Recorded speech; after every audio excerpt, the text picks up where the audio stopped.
et à la mémoire. Discussion autour de la problématique de l'idéologie coloniale avant d'aborder le contre-discours produit par les élites colonisées pour éveiller les consciences de leurs concitoyens durant la période antérieure à la décolonisation des années 60.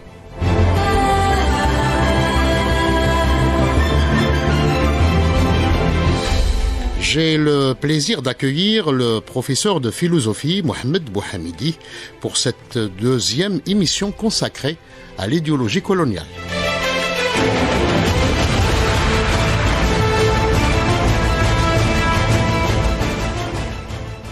Quelles furent les spécificités des conflits coloniaux engagés par la France en Afrique, notamment en Algérie? Que nous apprennent les méthodes singulières, enfumades, massacres de prisonniers et de civils, razzias, destruction de cultures et de villages couramment employés par les militaires français sur la nature de la guerre conduite pour occuper l'Algérie? Pourquoi de nombreuses mesures racistes et discriminatoires ont été élaborées puis appliquées au cours de la conquête et de la colonisation de l'Algérie?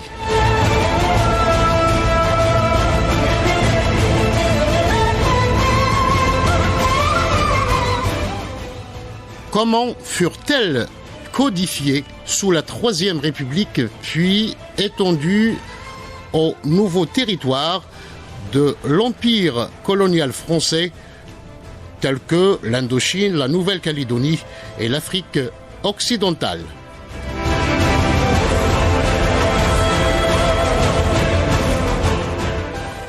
Telles sont quelques-unes des questions auxquelles notre invité Mohamed Bouhamidi entend répondre.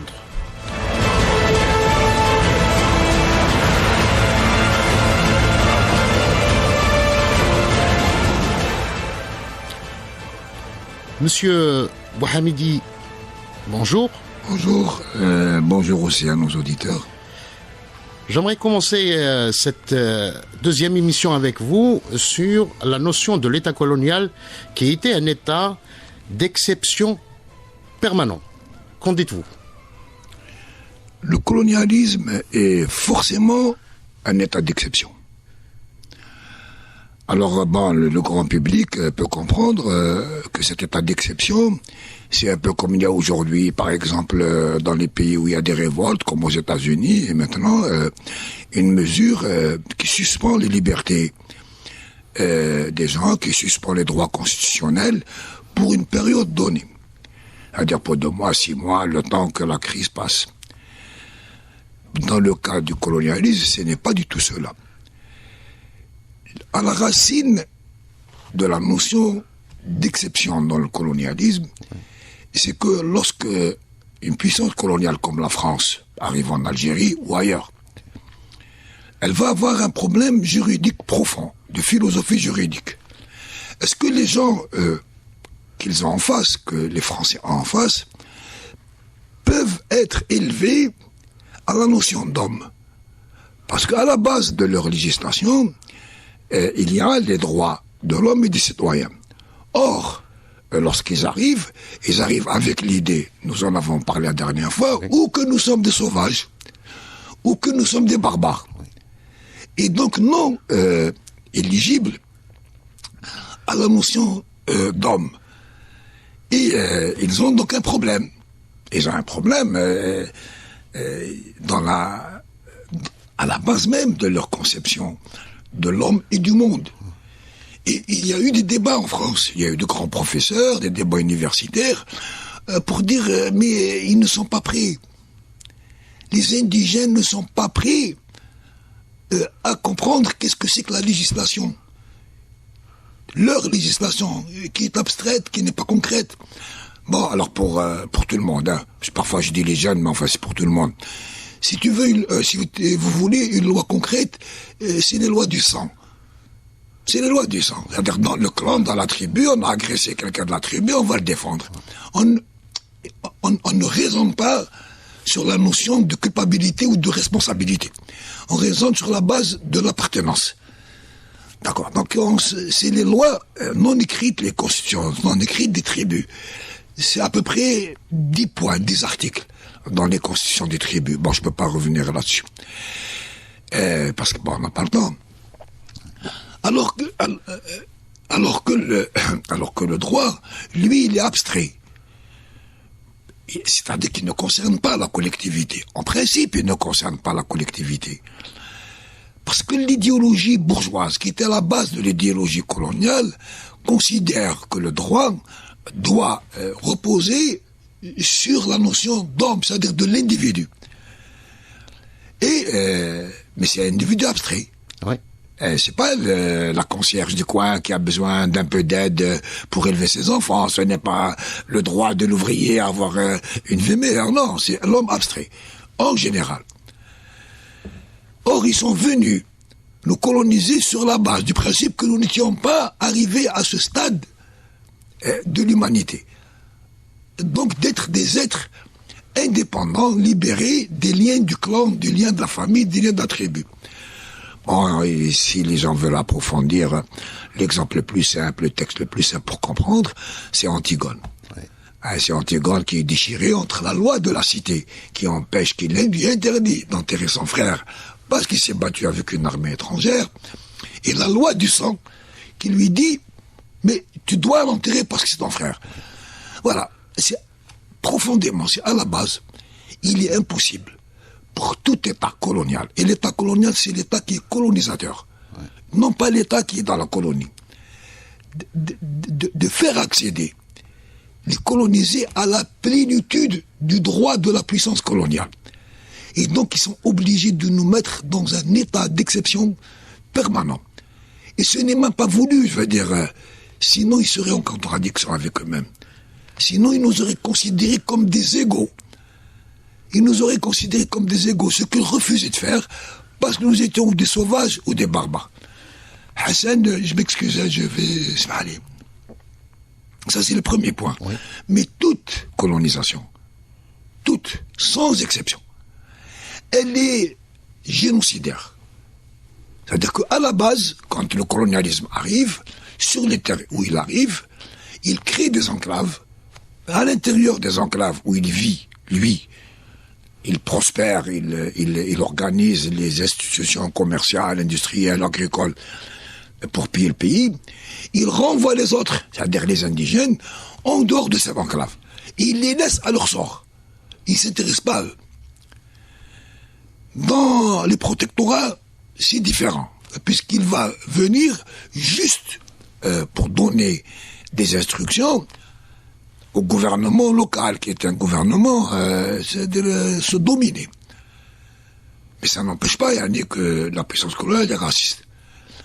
Dans le cas d'Algérie, comme dans le cas de l'Amérique latine, comme dans le cas des États-Unis actuels, comme dans le... Quand ils arrivent, c'est le pays dont ils ont besoin. Ils considèrent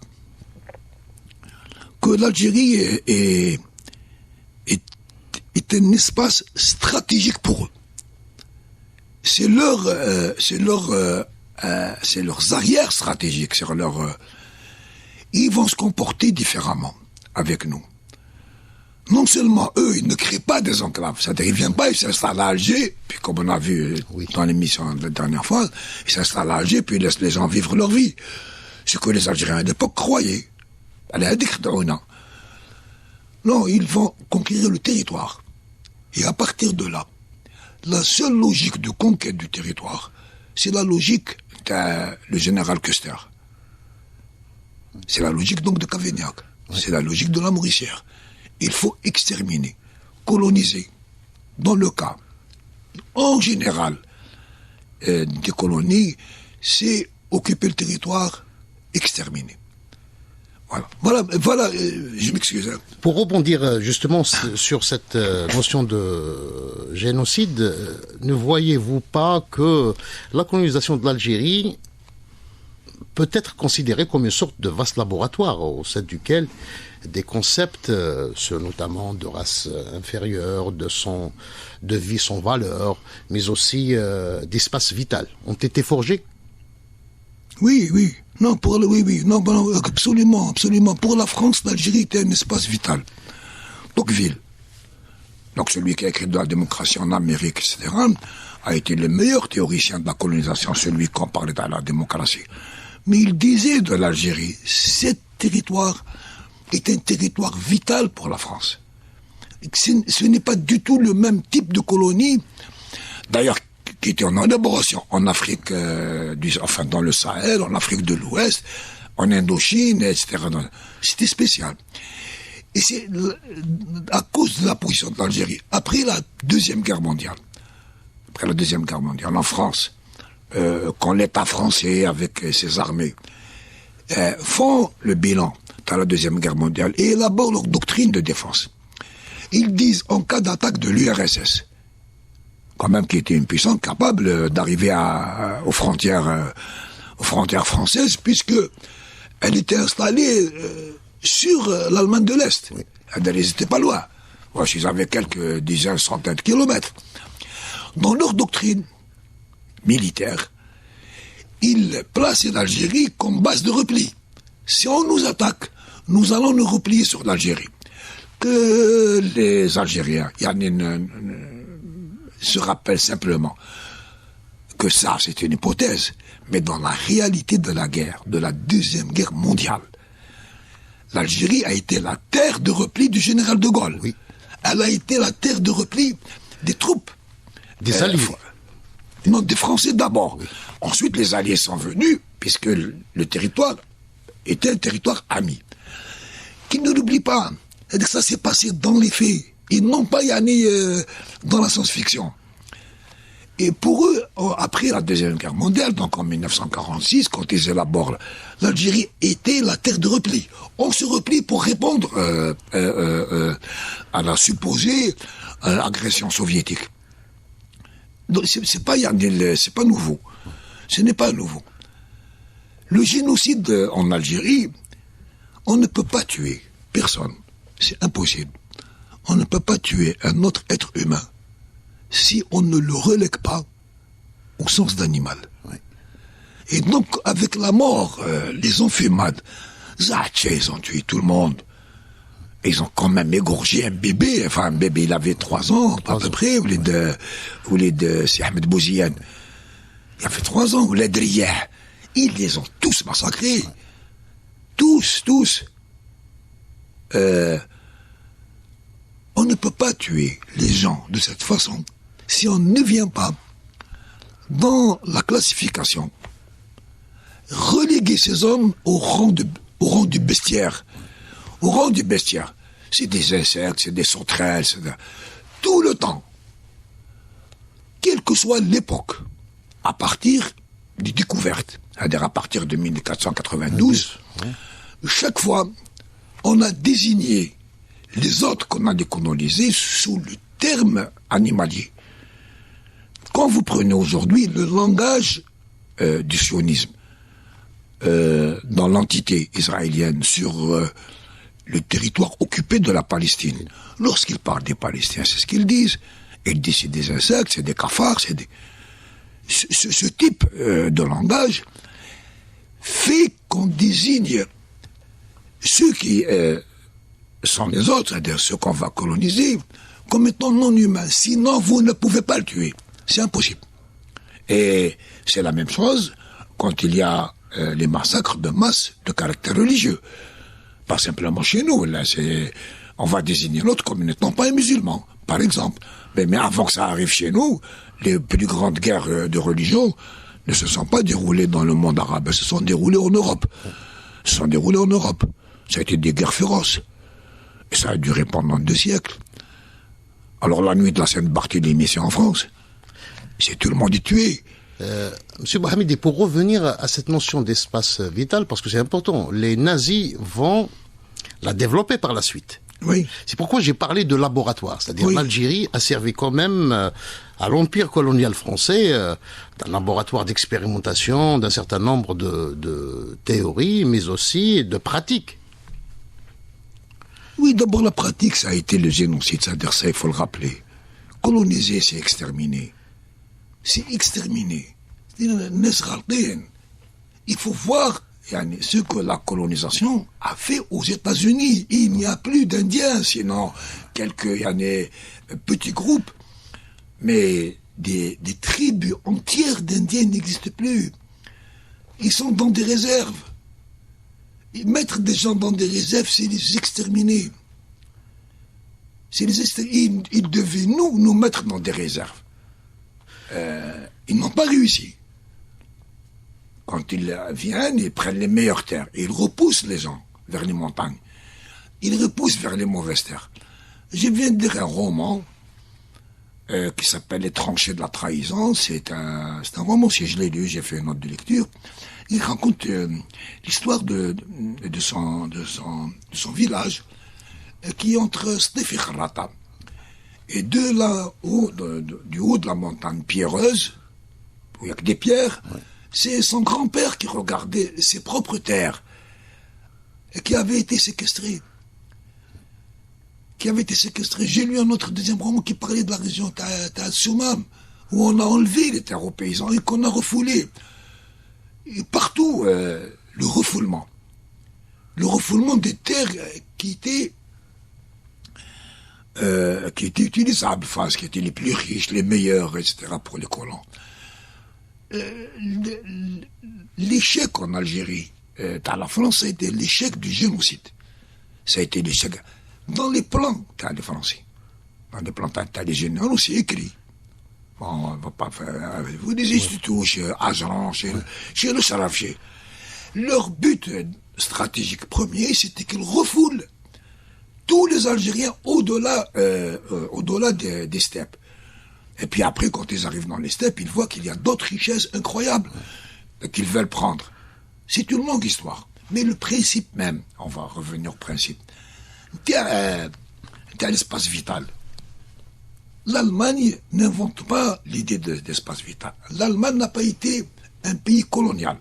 C'est-à-dire quand elle arrive, l'Allemagne, au niveau qu'elle rejoint grâce à Bismarck, le capitalisme d'État, etc., en Allemagne, parce que le capitalisme en Allemagne a été un capitalisme d'État. Ils rejoignent sur le plan industriel les deux États, les deux puissances coloniales les plus grandes, la France et l'Angleterre. Eh bien, l'Angleterre et la France ont des avantages comparatifs. Ils ont des colonies. Or, lui, il n'en a pas. Bon, il essaye de prendre une colonie qui est au milieu de l'Afrique, où il va être un colonisateur. Il est aussi méchant que les Français et que les Anglais.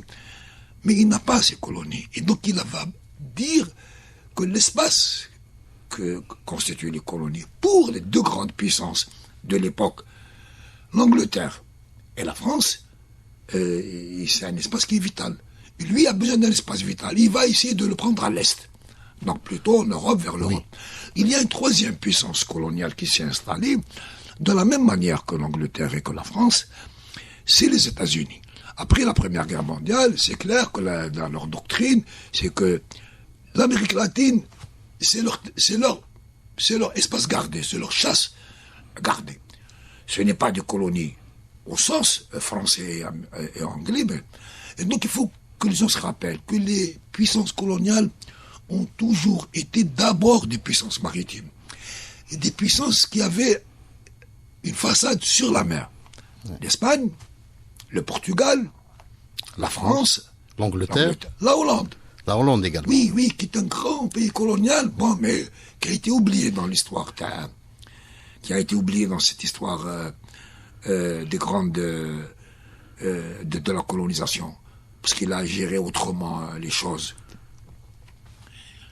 Et effectivement, la colonie, les colonies étaient dans les faits un espace vital pour ces États. Mais un espace vital, pourquoi? Quels sont les buts? Les buts, les premiers, fondamentaux, c'était le marché. C'était aller trouver des richesses, les piller. Oui.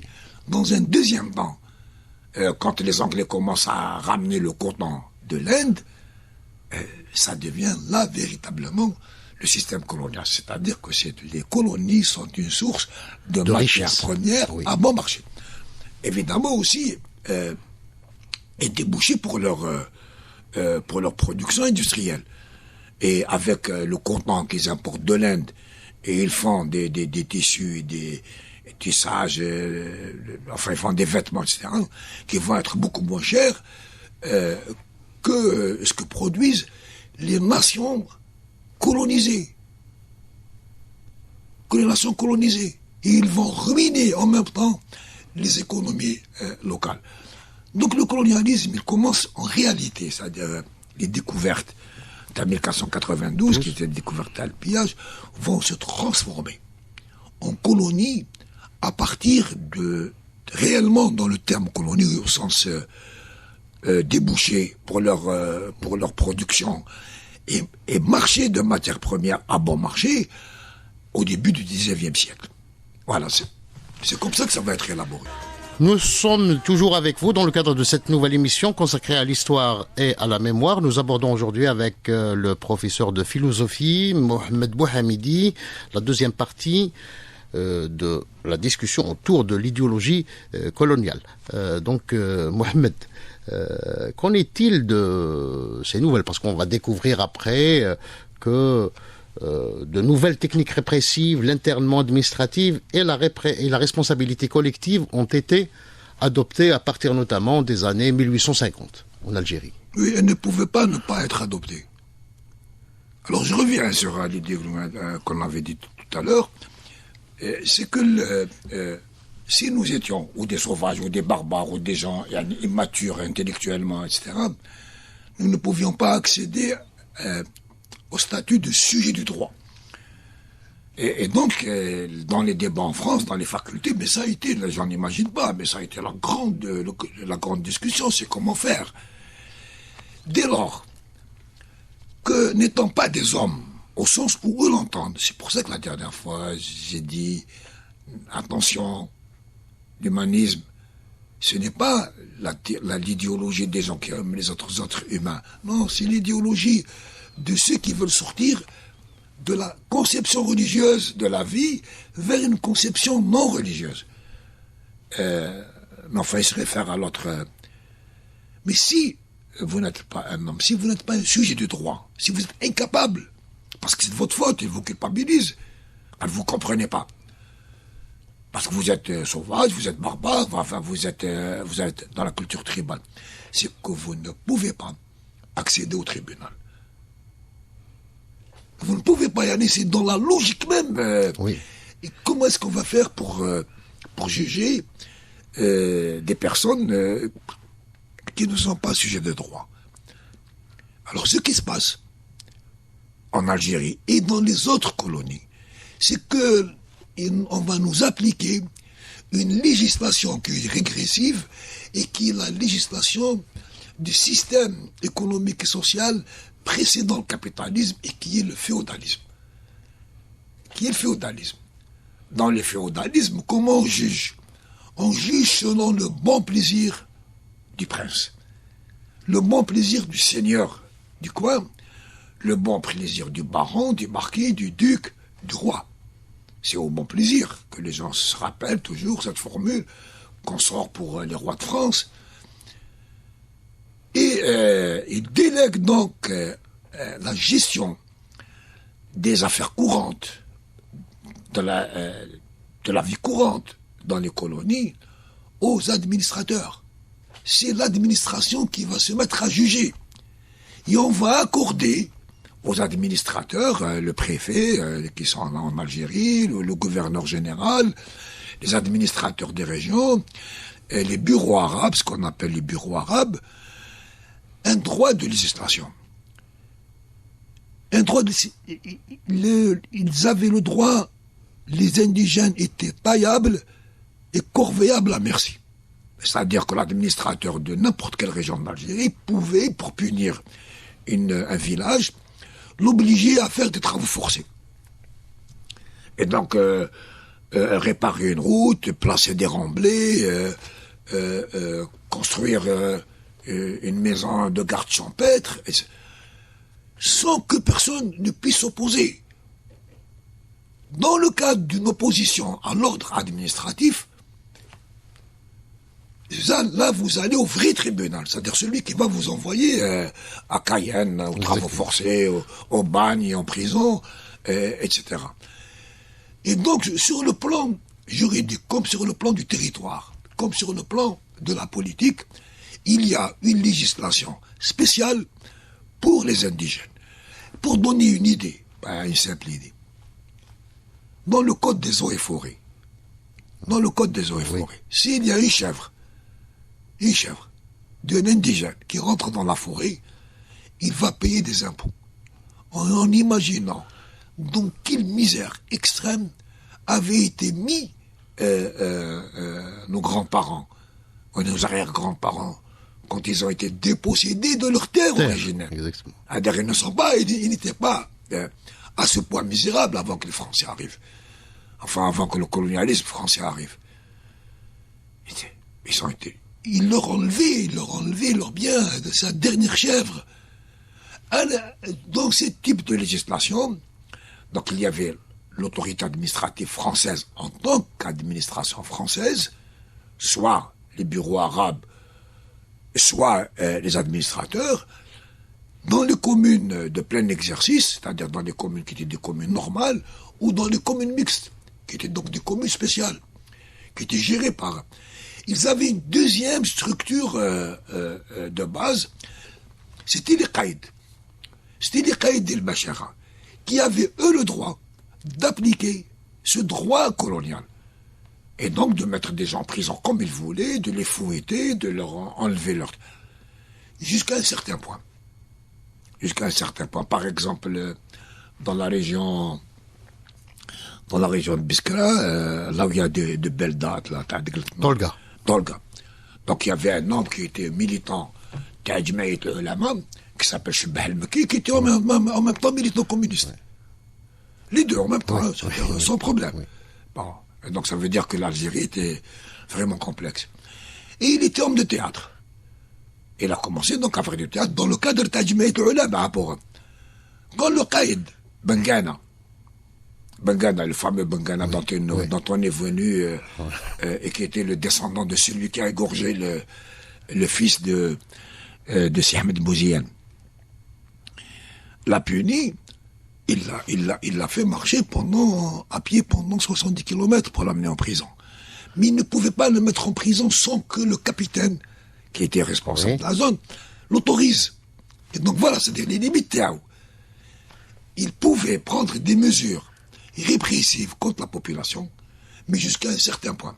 Il ne fallait pas que l'indigène se croie libre d'outrepasser l'autorité du maître, en tenant cette liberté, mais jusqu'à un certain point. Et donc, dans le code de l'indigénat, nous n'étions pas français. Le fait de rajouter la mention musulmane, c'est-à-dire français musulman, c'était le signe que nous étions pas tout à fait français, je veux dire, des Français de seconde zone. Quand le général de Gaulle va arriver en 58, qu'il veut faire les réformes qui n'avaient pas réussi à l'époque de Léon Blum, il va dire aux Algériens, vous êtes Français à part entière. Bon, les gens du FNL, qui avaient le sens de la répartie, on leur disait, oui, vous êtes des Français à part entière. Alors eux, ils ont répondu, oui, nous sommes des Français entièrement à part. C'est les tribunaux d'exception, les punitions collectives. Parce que dans cette législation d'exception, les Français ne reconnaissaient pas la responsabilité individuelle. Si quelqu'un fautait, c'était tout le village, la tribu, le clan qui était fautif. C'était la famille. Cet principe, il n'est pas appliqué uniquement à Algérie. Il a été appliqué dans toutes les colonies, par toutes les puissances coloniales, et d'abord par la puissance coloniale américaine, c'est la tribu qui était... Et cela signifie que le principe du droit, que c'est l'individu qui est responsable de ses actes, il est ôté. Mais que font aujourd'hui Israël? Aujourd'hui, il y a quelqu'un qui fait une opération, c'est toute sa famille qui est punie, on démolit la maison de sa famille, on démolit son village. La permanence, on doit comprendre, c'est la permanence de la législation coloniale, c'est le principe de base de la collectivité, de la responsabilité collective et non de la responsabilité individuelle. Or, dans le droit européen, c'est le contraire. Le droit européen, lorsqu'il sort de la féodalité, que nous arrivons à l'État que Hegel considère comme étant le sommet de l'État, qui est l'État bourgeois, c'est l'individu qui est responsable. C'est l'individu toujours. Et donc il y a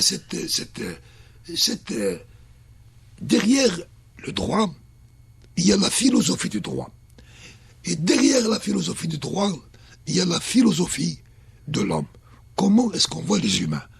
Et le droit, finalement, n'est que la traduction à des degrés divers, et parfois à plusieurs degrés, au 3e, 4e degré, ou là au 1er degré, de la conception que vous avez de l'homme.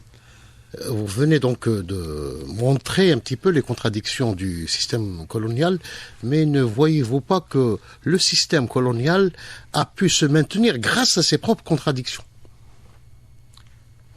Oui, parce que cette contradiction, elle lui permet au moins une chose.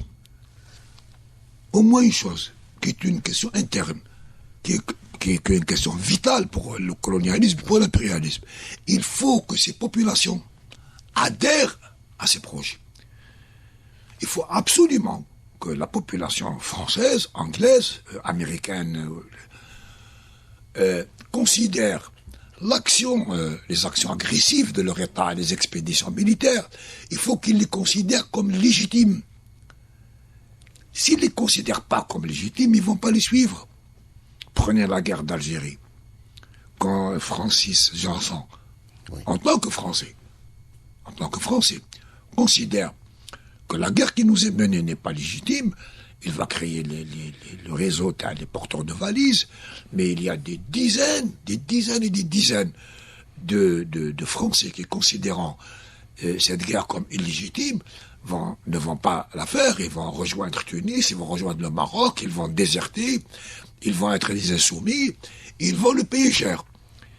Et donc la question de la légitimité de l'action de l'État colonial, elle est primordiale.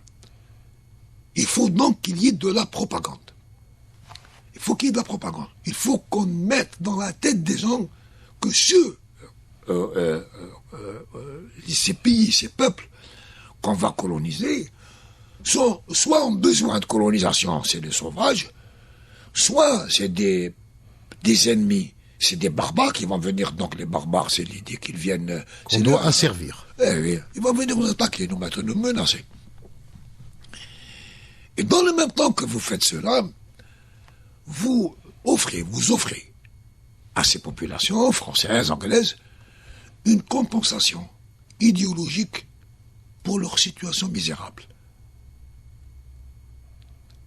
Quel que soit le degré de difficulté qu'ils vivent, si vraiment eux ressentent le sentiment que quand même ils sont supérieurs aux autres, ils sont supérieurs aux Arabes, aux Noirs, aux Chinois, etc.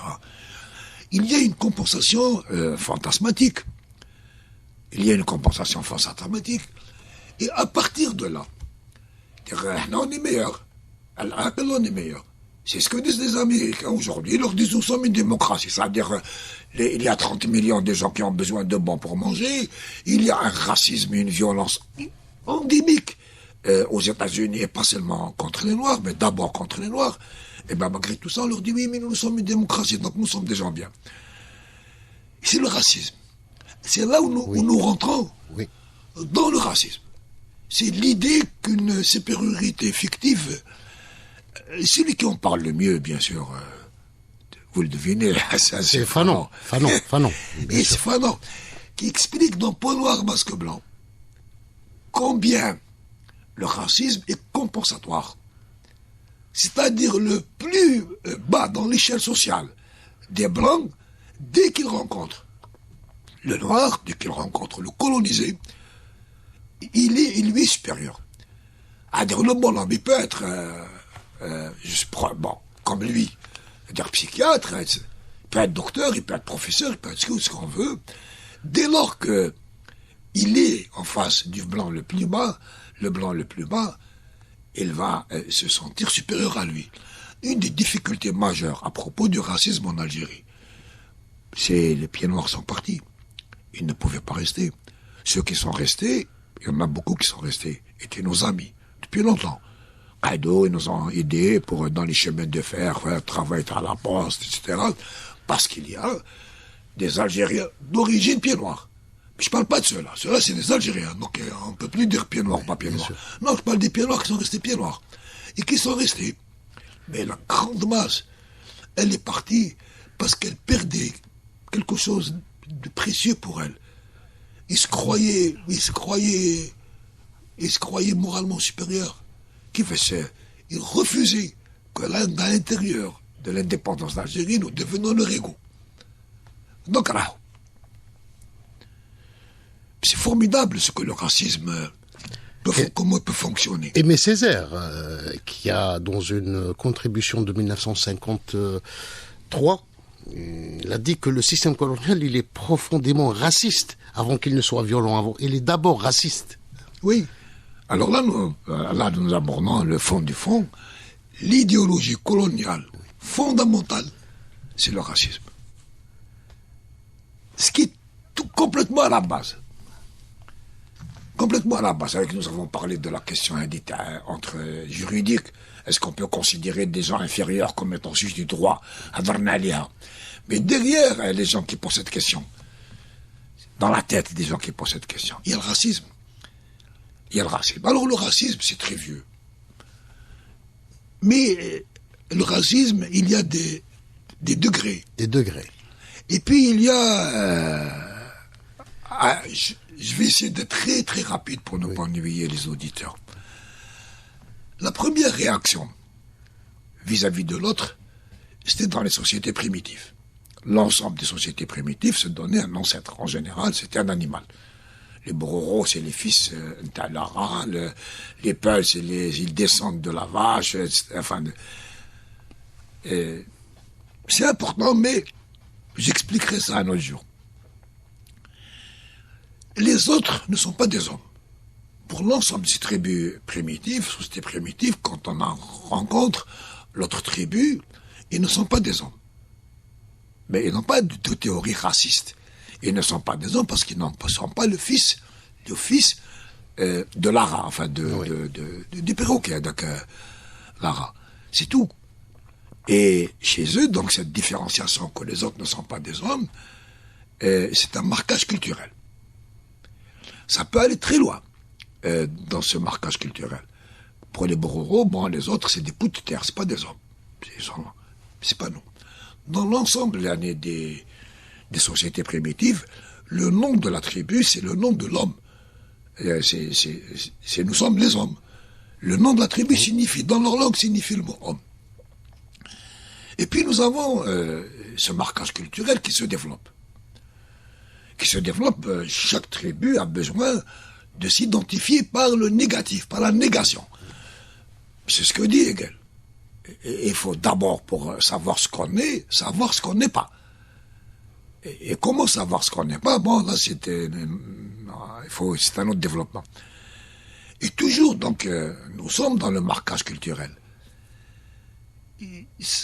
On ne peut pas tout à fait considérer ça comme du racisme.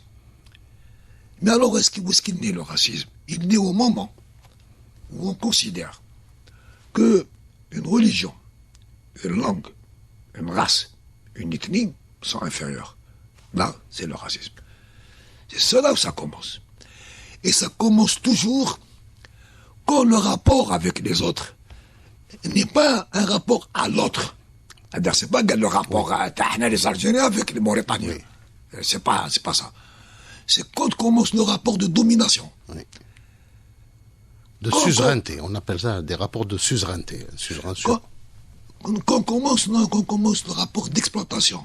Quand les Grecs ont des esclaves, ils ne peuvent pas imaginer que les esclaves sont leurs égaux. C'est là où commence le racisme. Alors, les Grecs vont appeler les autres, ceux qui sont le terrain de chasse, ils vont les appeler des barbares. Ils vont donc faire une distinction déjà entre civilisés et barbares.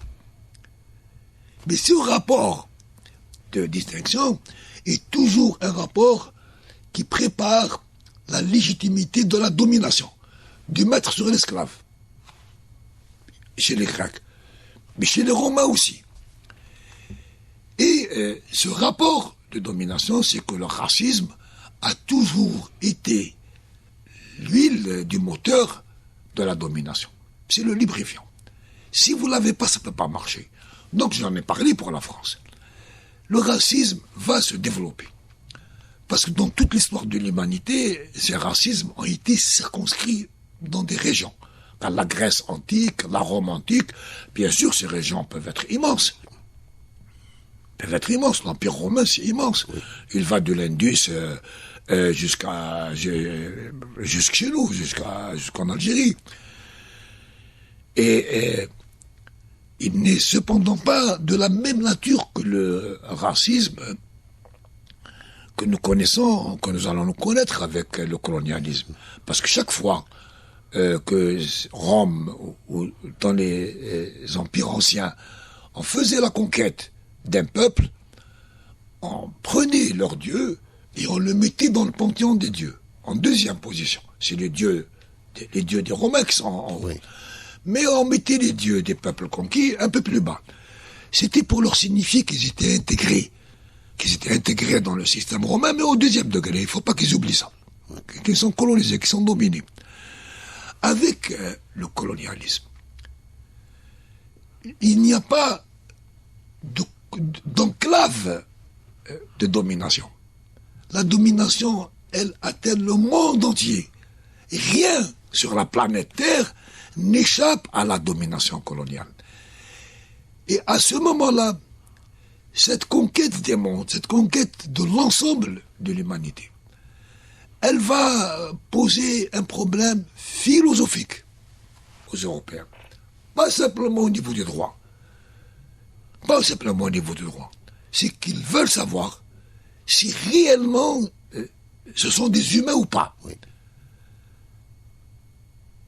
Là va naître le véritable racisme. Alors, il y a deux moments.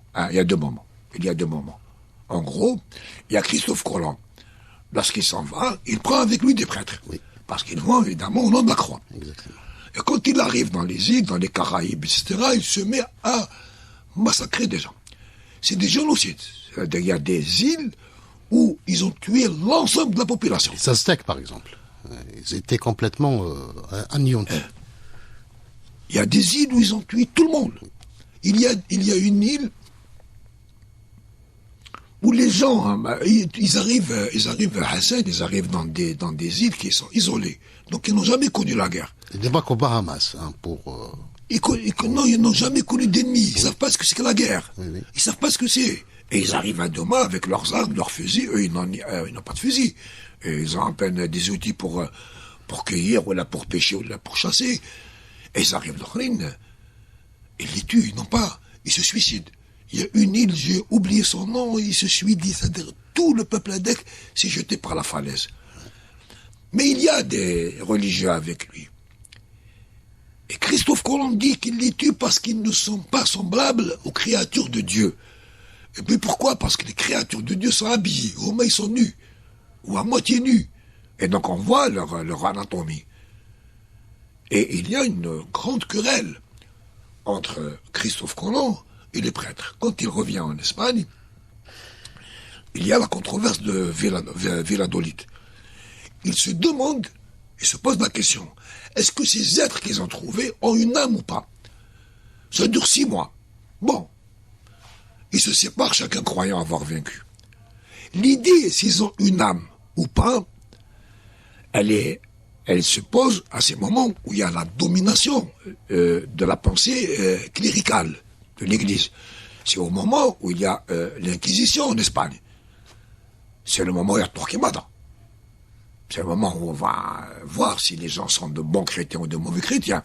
C'est ce moment où on va obliger les musulmans en Espagne à aller boire du vin, pour être sûr qu'ils ont abandonné l'islam.